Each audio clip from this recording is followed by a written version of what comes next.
नोटबंदी के फैसले की प्रक्रिया को सही ठहराया है, फैसले पर कोई टिप्पणी माननीय सर्वोच्च न्यायालय ने नहीं की है। यह स्पष्ट फर्क हम लोगों के दिमाग में रहना चाहिए। जो सुबह से चलाने की कोशिश की जा रही है सरकार द्वारा कि नोटबंदी जीत गई, नोटबंदी को सही ठहरा दिया गया माननीय सर्वोच्च न्यायालय द्वारा, ये बिल्कुल गलत है। आज माननीय सर्वोच्च न्यायालय ने नोटबंदी को लेकर एक अहम फैसला सुनाया। ये फैसला 4-1 का फैसला था।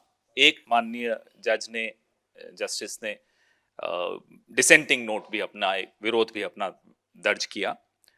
फैसले में नोटबंदी के फैसले की जो प्रक्रिया है उसको सही ठहराया गया है। फैसले के ऊपर या फैसले के जो नतीजे निकले उस पर कोई चर्चा नहीं की, उस पर कोई निर्णय नहीं दिया।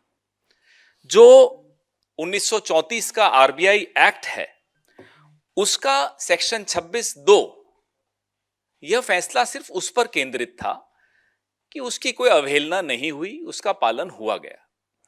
अलावा इसके माननीय सर्वोच्च न्यायालय ने न इस पर कोई टिप्पणी की कि क्या नोटबंदी से आतंकवाद कम हुआ, क्या नोटबंदी से जो करेंसी सर्कुलेशन में थी, काला धन सर्कुलेशन में था, क्या वो कम हुआ। इस सब पर कहीं कोई एक शब्द भी इस निर्णय में नहीं है। तो यह कह देना कि माननीय सर्वोच्च न्यायालय ने नोटबंदी को सही ठहराया है, मुझे लगता है गलत होगा।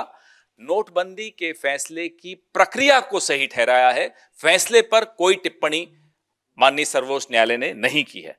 यह स्पष्ट फर्क हम लोगों के दिमाग में रहना चाहिए। जो सुबह से चलाने की कोशिश की जा रही है सरकार द्वारा कि नोटबंदी जीत गई, नोटबंदी को सही ठहरा दिया गया माननीय सर्वोच्च न्यायालय द्वारा, यह बिल्कुल गलत है।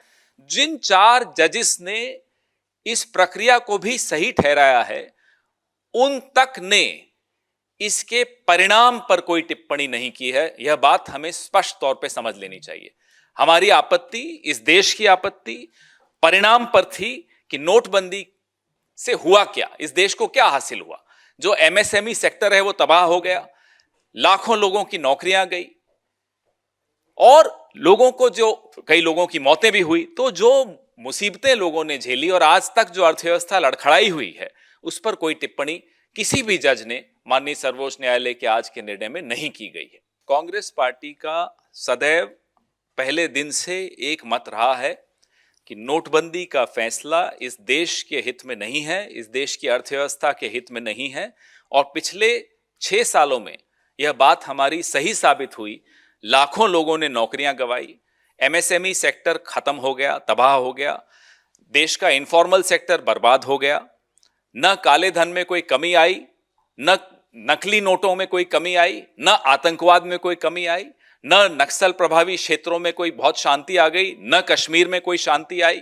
तो आप बताइए, जो इन्होंने कहा था परिणाम होंगे नोटबंदी के, उनमें से एक परिणाम पर अगर नोटबंदी खरी उतरी हो तब इस पर चर्चा कर सकते हैं। कांग्रेस का मत जो उस दिन था आज भी है। अब खबरें पाइए सबसे पहले हमारे मोबाइल न्यूज एप्लीकेशन पर।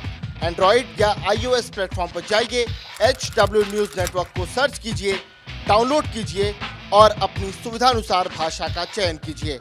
खबरों की भीड़ में अपने काम की खबर पाते रहिए।